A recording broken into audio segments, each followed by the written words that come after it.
అసలు సాధ్యమే కాదని భావించింది నిజమైంది.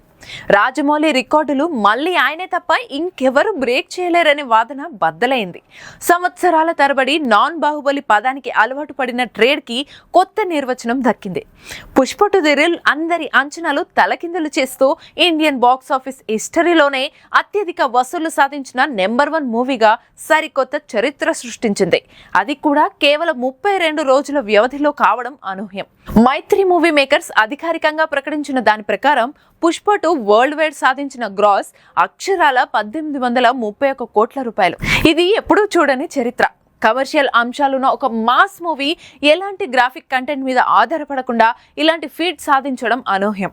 బాలీవుడ్లో తలలు పండిన అమితాబ్, షారూక్, సల్మాన్, ఆమీర్ లాంటి దిగ్గజాల వల్ల సాధ్యం కాని ఫీట్ పట్టుమని 25 సినిమాలు లేని అల్లు అర్జున్ సాధించడం తెలుగు సినిమా స్థాయి ఎక్కడికి చేరుకుందో చెప్పేందుకు చక్కని ఉదాహరణ. ఇటీవలే ఒక రౌండ్ టేబుల్ ఇంటర్వ్యూలో నాగవంశి అన్నట్టు నిజంగానే ఉత్తరాది నిర్మాతలకు మన టాలీవుడ్ సత్తా చూసి నిద్రలేని రాత్రులు భవిష్యత్తులో ఎన్నెన్నో రాబోతున్నాయి. నెల రోజులు పూర్తి చేసుకున్న పుష్ప 2 ఇంకా ఫైనల్ రన్ ముగించలేదు. నిన్న ఆదివారం కూడా బుక్ మై షోలో 90,000కు పైగా అడ్వాన్స్ బుకింగ్ టికెట్స్ అమ్మిన సినిమా ఇదొక్కటే. మార్కో మ్యాక్స్ లాంటి పాజిటివ్ టాక్ వచ్చినవి రెండో వారంలో కనీసం ఇందులో సగం కూడా సాధించలేకపోయాయి. దీన్ని బట్టే పుష్పరాజ్ మాస్ లో ఎంతగా చొచ్చుకుపోయాడో అర్థం చేసుకోవచ్చు.